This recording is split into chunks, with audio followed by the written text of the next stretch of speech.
একদিকে ভোটের উত্তেজনা, অন্যদিকে আচমকা খারাপ খবর।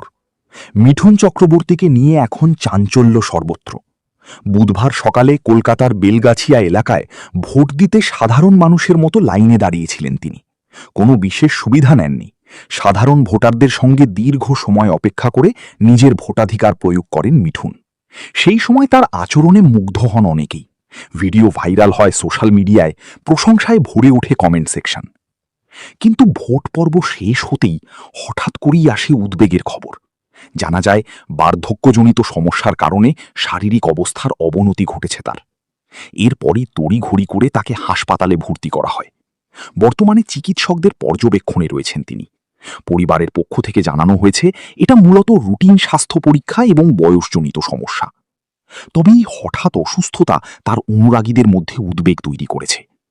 এখন সকলেই একটাই প্রার্থনা করছেন, মিঠুন চক্রবর্তী যেন দ্রুত সুস্থ হয়ে ওঠেন।